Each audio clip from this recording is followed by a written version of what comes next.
Good morning, all of you. BA second year, first paper, Macroeconomics, Unit First, national income. और national income में इस chapter में हम सब आज पढ़ेंगे हस्तांतरण भुगतान, ट्रांसफर पेमेंट। राष्ट्रीय आय की गणना में कई बार दोहरी गणना की एक समस्या उत्पन्न हो जाती है और ट्रांसफर पेमेंट, हस्तांतरण भुगतान को यदि राष्ट्रीय आय में हम गणना कर लें तो इससे भी दोहरी गणना की समस्या उत्पन्न हो जाती है। तो सबसे पहले जानें कि ये हस्तांतरण भुगतान क्या है। हम जानते हैं कि कई प्रकार की सामाजिक सुरक्षा की सरकार योजनाएं चलाती है और सामाजिक सुरक्षा की जो योजनाएं चलाई जाती हैं उसमें एक पक्षी भुगतान होता है। हम कोई कार्य नहीं करते हैं किंतु सरकार के द्वारा हमको सहायता प्रदान की जाती है। जैसे छात्रवृत्ति, हम कोई कार्य नहीं करते हैं किंतु सरकार हमको छात्रवृत्ति प्रदान करती है। तो ये हस्तांतरण भुगतान है, एक पक्षी भुगतान है और ये इसको हस्तांतरण भुगतान कहा जाता है। तो हस्तांतरण भुगतान की जो परिभाषा है उसको समझें। हस्तांतरण भुगतान वह भुगतान होता है जो एक देश में सरकार द्वारा नागरिकों को पेंशन, बेरोजगारी भत्ता, छात्रवृत्ति, सामाजिक सुरक्षा के कार्यक्रम आदि के रूप में दिया जाता है। तो हस्तांतरण भुगतान क्या है? पेंशन, बेरोजगारी भत्ता, छात्रवृत्ति, सामाजिक सुरक्षा की जो कार्यक्रम चलाए जाते हैं वो सभी हस्तांतरण भुगतान है। तथा जो व्यक्ति इस भुगतान को प्राप्त करता है, इस भुगतान को जो प्राप्त करता व्यक्ति है वह इसके बदले में कोई कार्य या भुगतान नहीं करता है। इस प्रकार से हस्तांतरण भुगतान एक पक्षी भुगतान है। हस्तांतरण भुगतान की गणना राष्ट्रीय आय में नहीं की जाती है। तो इस प्रकार से जो हस्तांतरण भुगतान होता है वो एक पक्षी भुगतान होता है और हस्तांतरण भुगतान की गणना राष्ट्रीय आय की गणना में नहीं की जाती है। तो इस प्रकार से हस्तांतरण भुगतान की परिभाषा अर्थ हमारे सामने है कि हस्तांतरण भुगतान एक पक्षी भुगतान है और इसमें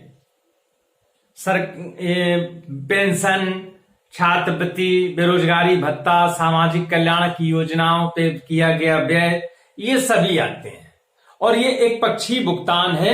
इसमें जो भुगतान प्राप्त करता है वो बदले में कोई कार्य नहीं करता है। इस कारण से अब चूंकि ये बदले में कोई कार्य नहीं किया जाता है, इस कारण से इसको राष्ट्रीय आय की गणना में शामिल नहीं किया जाता है। जब राष्ट्रीय आय लेखांकन किया जाएगा तो उसमें जो हस्तांतरण भुगतान है, ट्रांसफर पेमेंट है, उसकी गणना नहीं की जाएगी।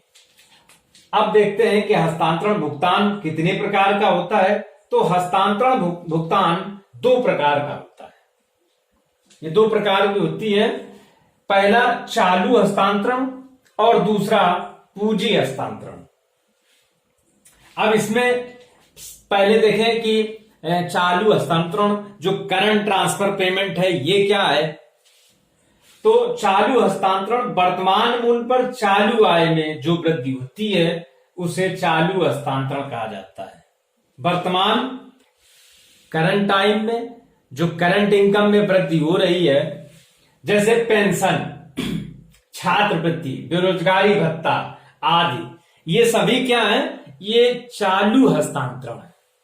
जैसे प्राकृतिक संकट के समय भी एक देश द्वारा दूसरे देश को चालू हस्तांतरण किया जाता है। चालू हस्तांतरण इस प्रकार से देश के अंदर और देश के बाहर, ठीक है ना, देश के अंदर और देश के बाहर दोनों पक्ष में होता है। देश के अंदर भी होता है और देश के बाहर भी होता है। अब प्राकृतिक संकट के समय, जैसे वर्तमान समय में कोविड-19 कोरोना महामारी के समय भारत सरकार ने कई दवाइयां विदेशों में सहायता के रूप में, कई देशों को सहायता के रूप में दिए। ये हस्तांतरण भुगतान है। और दूसरा है पूंजी हस्तांतरण। पूंजी हस्तांतरण मशीन, ठीक है ना, दीर्घकालीन व्यय। तो पूंजी निर्माण के उद्देश्य से किया गया भुगतान, चालू जो भुगतान किया जाएगा वो पूंजी हस्तांतरण कहा जाता है। इसमें व्ययों का समायोजन भी किया जाता है। तो चालू हस्तांतरण और पूंजी हस्तांतरण, ये दो ट्रांसफर पेमेंट के प्रकार हैं। और कई बार ये प्रश्न पूछा जाता है कि हस्तांतरण भुगतान से आप क्या समझते हैं। तो ये लघुत्तरीय प्रश्न है और इस प्रकार से हम इसमें सबसे पहले चालू हस्तांतरण की अर्थ व परिभाषा लिखेंगे और फिर हस्तांतरण के प्रकार लिख देंगे। तो इस प्रकार से ये आपका प्रश्न जो है ये कंप्लीट हो जाएगा। धन्यवाद।